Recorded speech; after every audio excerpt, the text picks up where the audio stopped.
Today's guest that we have featured is Kane Hodder, and he hardly needs an introduction, right? Everybody knows him best as his iconic role as Jason Voorhees and the films Part 7 through Jason X, which we'll definitely be chatting about later. But he's done over 100 credits for stunt work in films. He's also had over 100 actor credits, and he's also very well known for being Victor Crowley in Hatchet. So please, everybody, give him a warm, warm welcome. We're so excited to have him on today.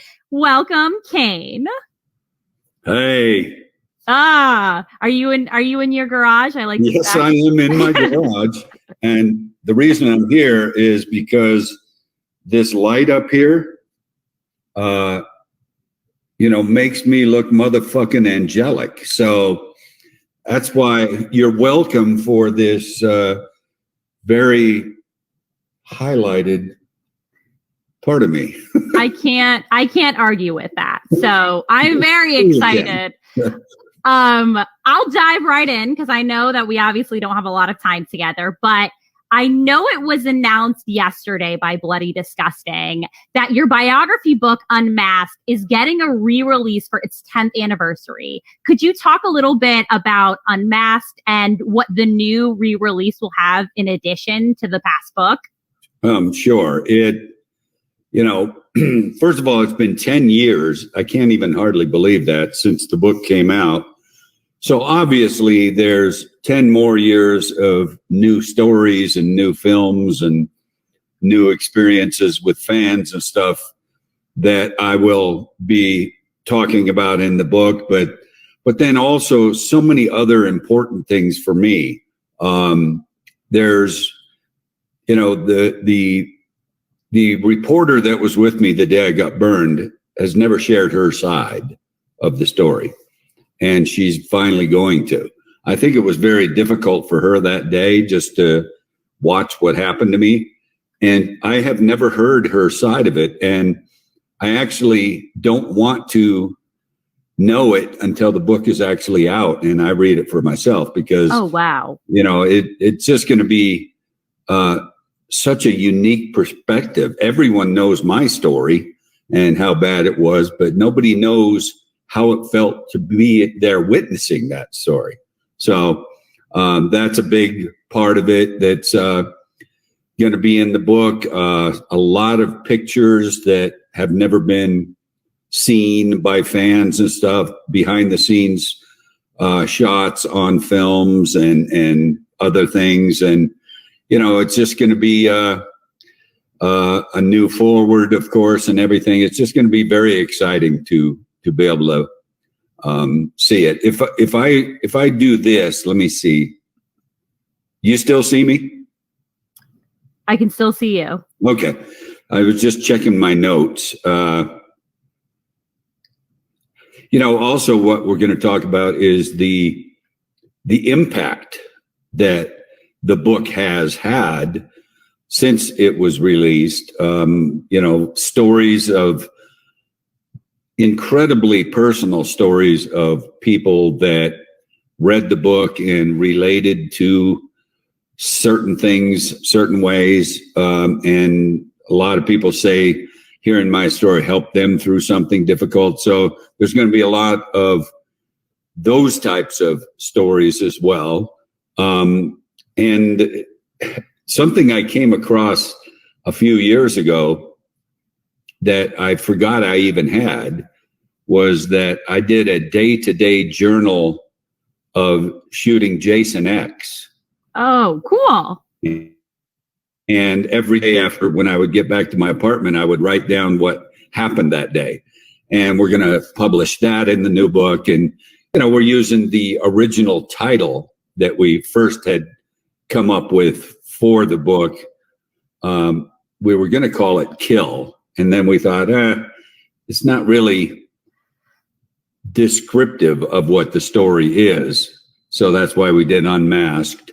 But this new release edition will be called Kill with the original cover and everything. And, everybody knows that that's tattooed in my mouth and it's my, my word. I use it in business things. It's on my license plate.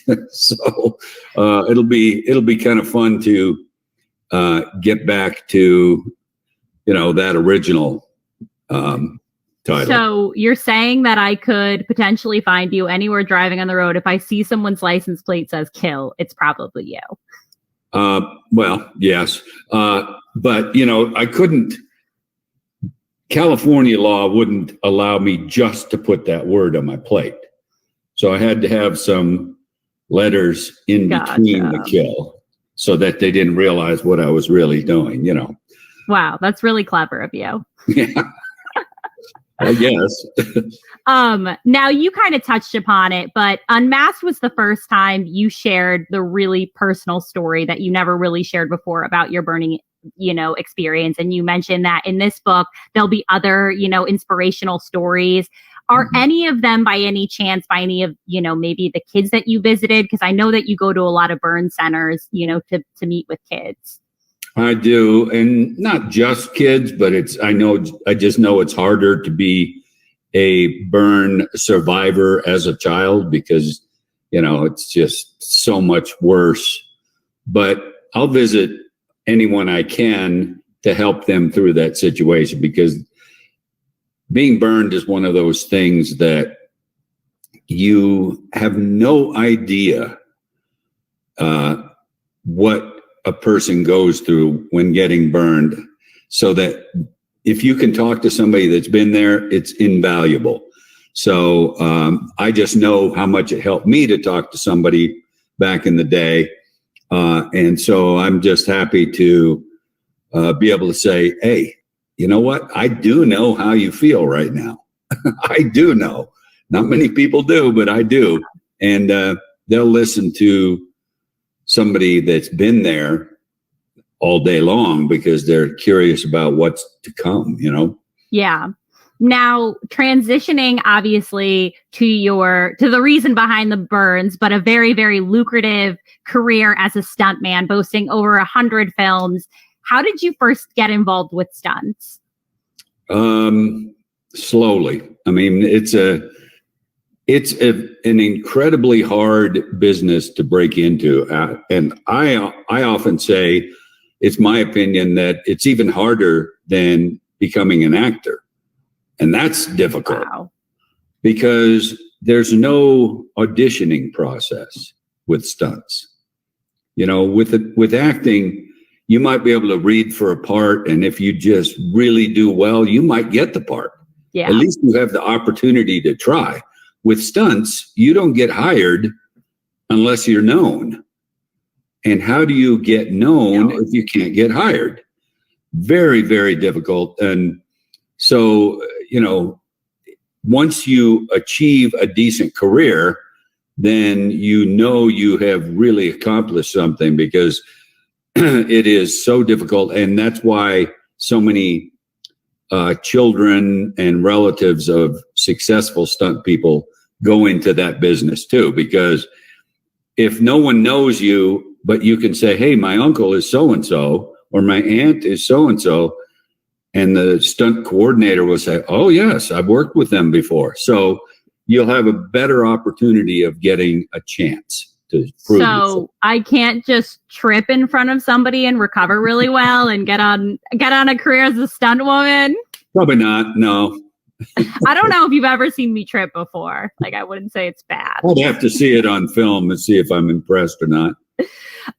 So in a past interview that you mentioned, one of the people that you really would love to work with again is Brad Pitt, and in Seven. And a fun fact about who we are, Zenescope, we actually published the comic book series for Seven.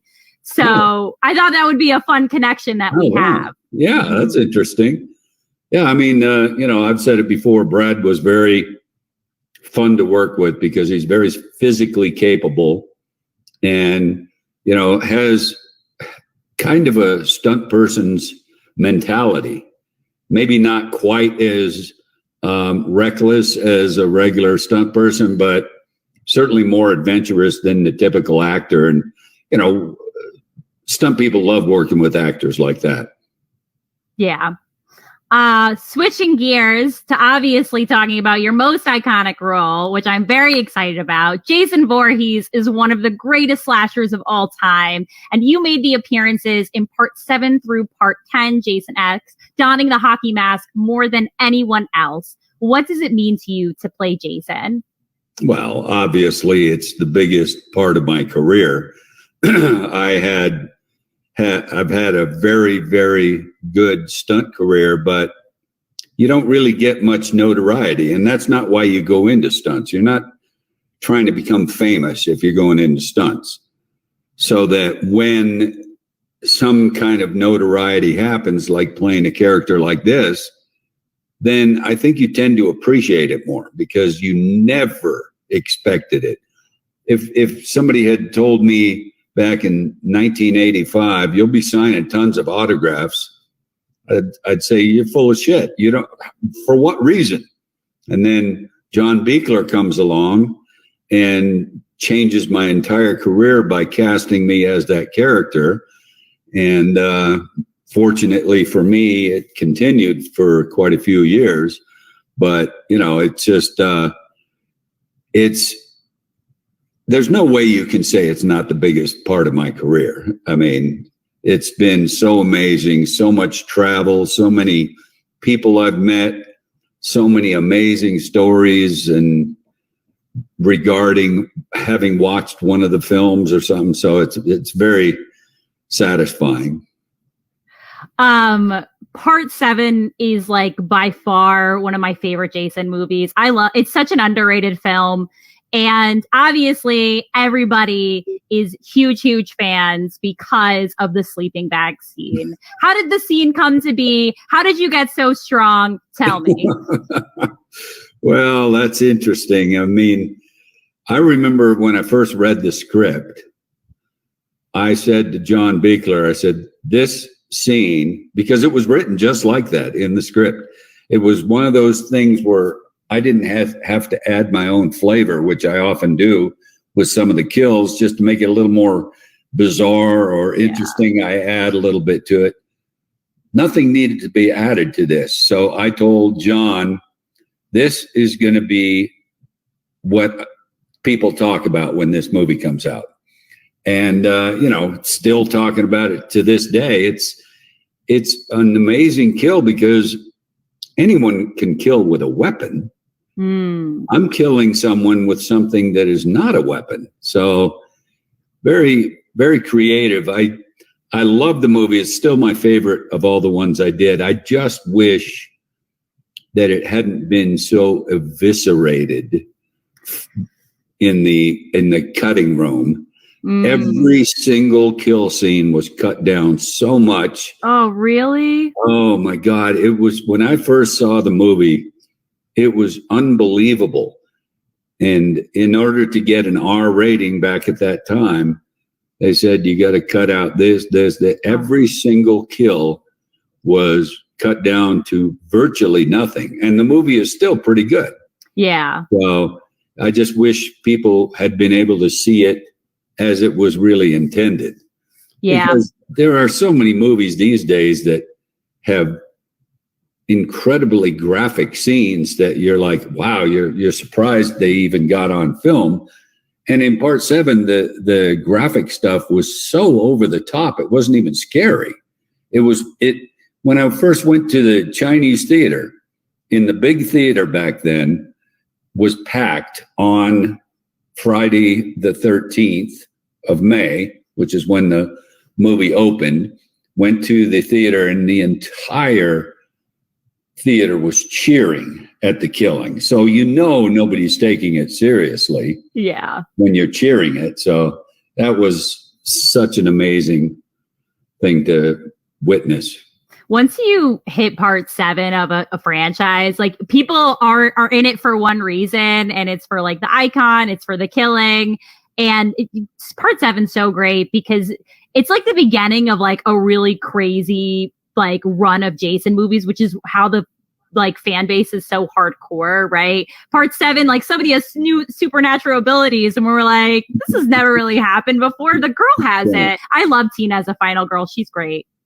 Yeah, and then nobody can dispute the fact that Part 7 has the most damage inflicted on Jason of any of the movies, because Jason's usually doing the inflicting, not receiving much. Maybe somebody tries to take him out with a board or a weapon, one little thing, but so much was done to the character that it made it a far more convincing battle. Yeah, I think you just said something really, really smart, though. You're right. That was the first time, and one of the first times where somebody is really his equal that he's fighting, and is also a female. And, he's not expecting her to have these crazy powers, right? Right. And it was, I debated before we started shooting whether I should actively show surprise in the fact that someone's effectively battling my character. And so I went back and forth, and then ultimately decided that maybe I'll do a couple little subtle things, but nothing so like, what? Who is this? Because I didn't want to really weaken the character at all either. Yeah, we had Tyler Main on our show probably about a year ago now. And one of the questions we asked him was like, how challenging is it to be behind the mask? And he was explaining, that in the edit room, the person thought that there were multiple multiple Michael masks because his expressions changed. Did you you kind of just spoke to that? Does that how you feel?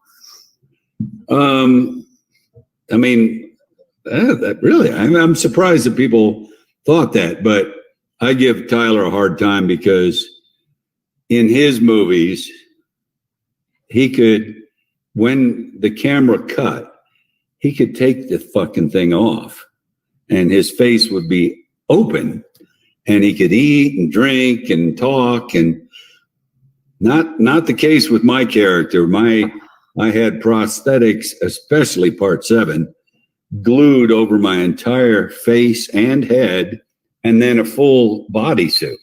Oh man. Of prosthetics. So that got really exhausting because, 3.5 hours to put the makeup on before you start shooting for the day. Then you shoot a 12-hour day. Then it takes an hour and a half to take everything off. And then you go home or go back to the hotel or whatever to start it all again early the next morning.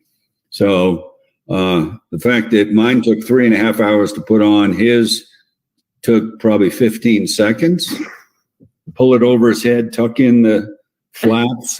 So I always give him a hard time about that. So speaking of, obviously, when you go to these conventions, you cosplay sometimes as a different Jason, depending on it is. And I've interviewed CJ Graham in the past as well. And he told me that actually a group of people are the ones that created his costumes, that he, like the Part 6 costume that he wears. Was that the same circumstance for you?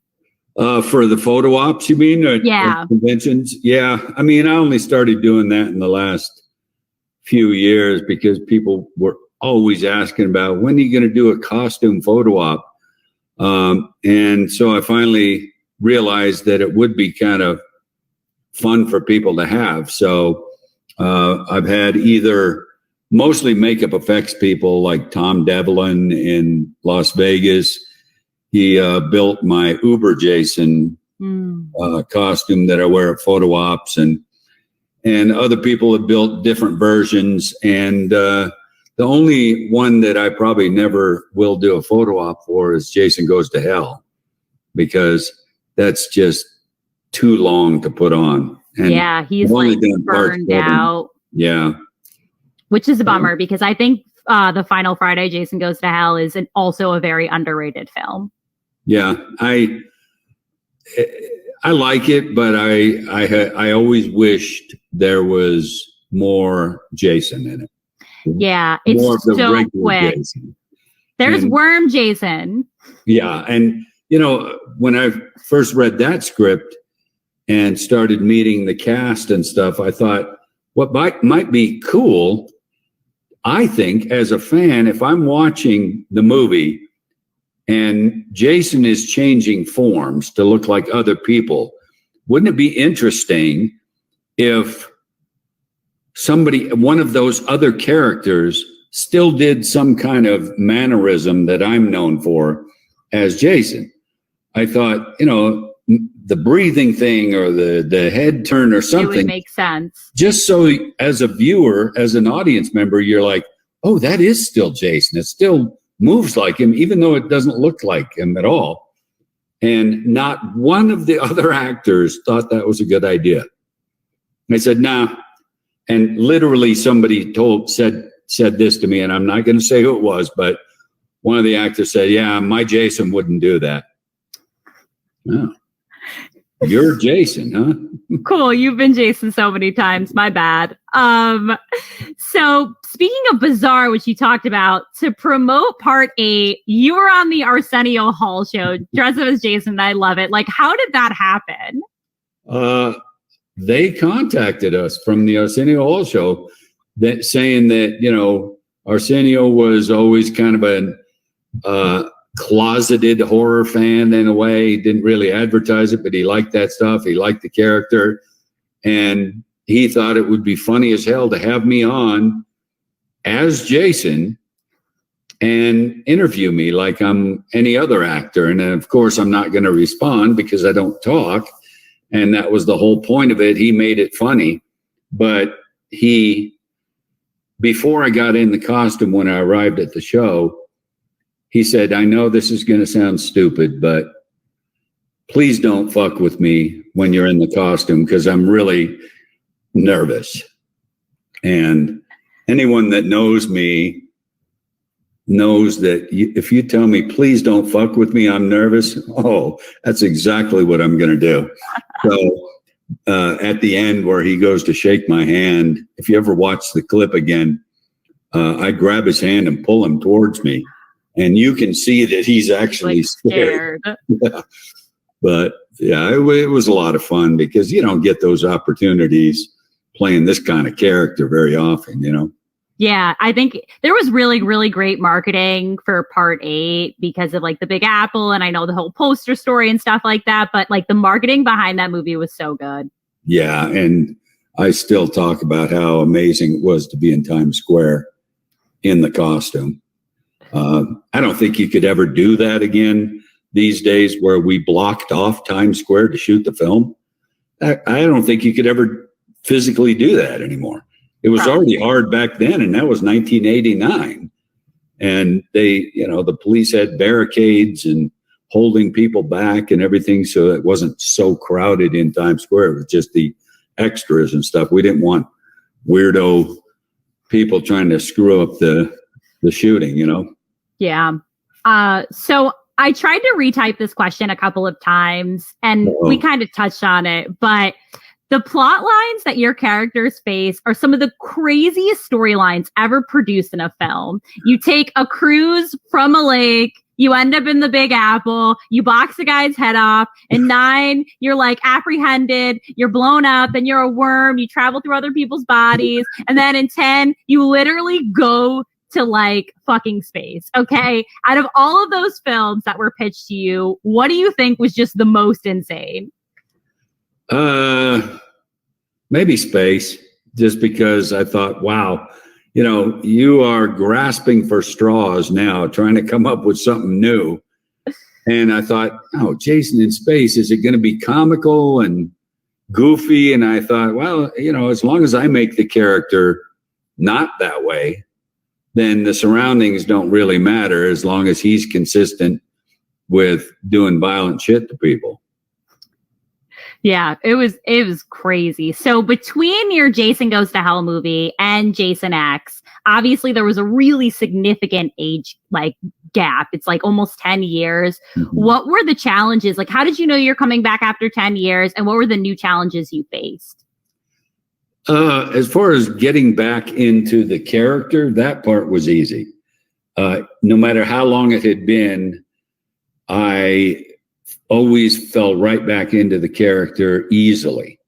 And I don't know if that is necessarily a good thing to admit, that I can easily fall into a homicidal maniac character, but and as stupid as it sounds, I feel like I was meant to play this character. I was born to play this character. I know people are like, oh, Christ, rolling their eyes and stuff, but it just felt like it was something that was made for me. And I never really thought about it before. I always loved the character, never dreaming that I might play him once. And that's why when we shot part 7 in 1988, and then Jason Takes Manhattan in 89. So from the time that part 7 came out and part 8 started shooting, which is not even a year, whenever I would sign something, an autograph or something for someone, I would always put Jason number 7. And if you ever see that autograph, it's far more valuable, because of course I don't do that anymore. Once I did part 8 or was signed on to do part 8, I dropped the number 7 because I wanted to play the character more, but I never dreamed that I would be asked to. Nobody else had been asked to do a second one. Yeah. They did a great job in part 6, but I was given the part over him, I guess, even though I think he would have done a fine job. So, no guarantees. And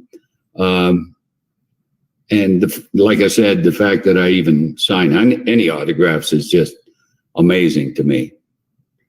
Well, we have 2 more things before we let you go, but okay. I heard that you're a horror fan. I am. What are some of your favorite horror movies? I've always enjoyed the Halloween films. Except with Tyler Mane, right? Just kidding, Tyler. Early ones. But my all-time favorite horror film, and I guess it has to be classified a horror film, and it came out in 1974, I think. Wait, are you about to say my favorite horror movie of all time?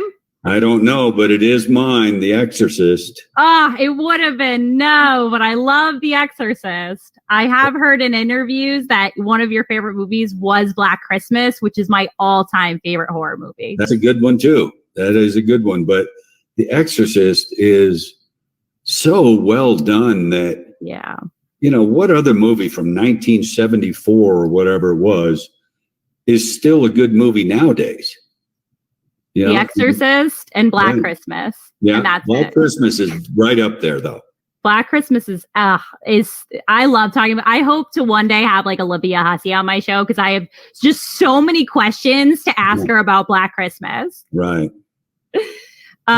So before we let you go, we always do rapid fire, and it's just going to be 5 questions. First question that pops into your mind is going to be the answer. So you could fail. And I'm sure I will. There are dire consequences. But if I do fail, that you'll probably end up my victim. So just be aware. Blocks my door really quickly. You think that's gonna fucking help? Please. Have you seen people lock doors in front of me before? And it didn't do much, did it? Well, maybe I have supernatural powers you don't know about. So okay, fine.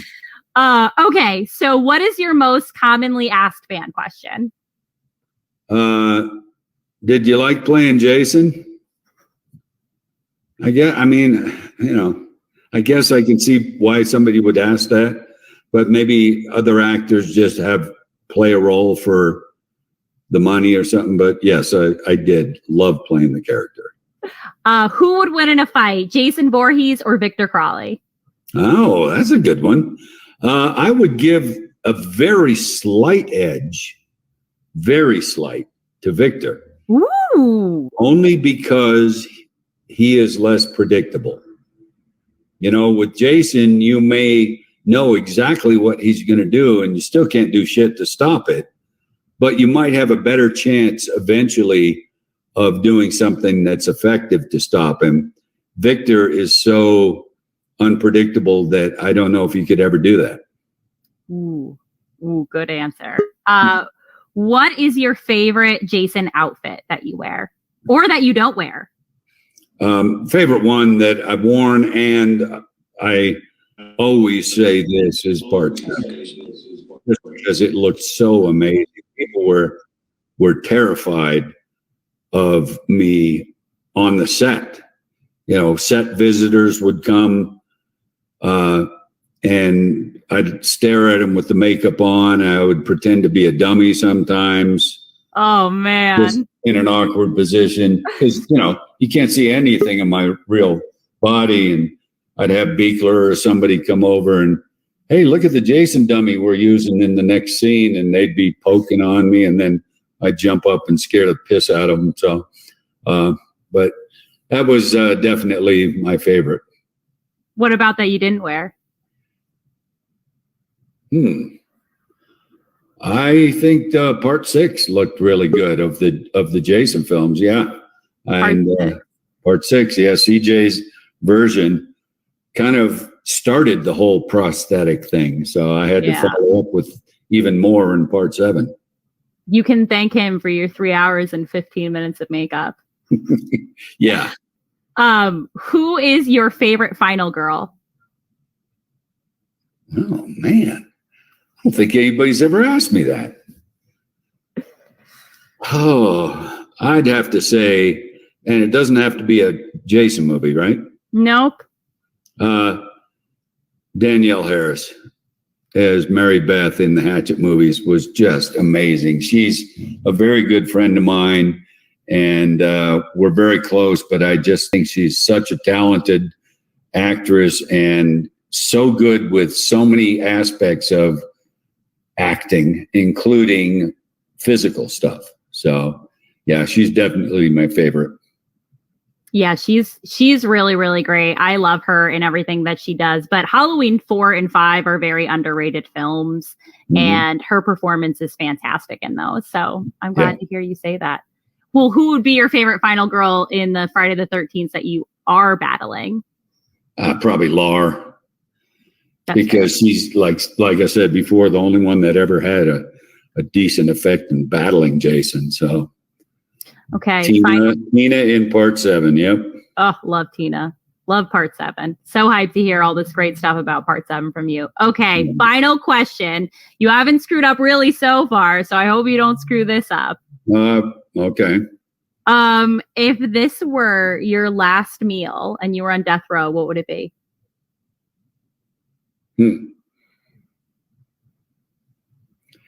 Well, it's going to sound pretty weird, but peanut butter sandwich. Peanut butter sandwich. Crunchy, smooth, just smooth. Wow, he made a face at crunchy. Good to know. Okay, Kane. Well, before we let you go, is there anything you'd like to promote or shout out besides obviously Unmasked coming out, in December 2021? Just doing a number of films coming up. One that hasn't, I don't think, come out yet, called 13 Fanboy. I play myself in it in an interesting way. So watch for that. You guys already are playing the Friday the 13th video game, which I did all the motion capture for. And we have another one planned, another project planned. So watch for that. And, just want everybody to know how much I appreciate the support. That's great. Kane, it's been awesome having you on. Just so you know, I'm sure you do know, you have an incredible reputation of being an excellent guest. And I thought you were just okay. I thought that you were great. Where do you live again? Philadelphia, but I won't tell you where. I'll find out.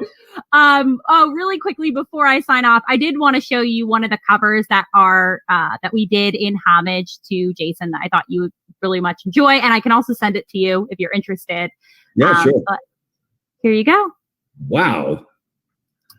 That is very nice. Yeah, that's one of the covers. We do a lot of cosplay covers, and I always like to show them to the guests. They usually like to see them. Very cool.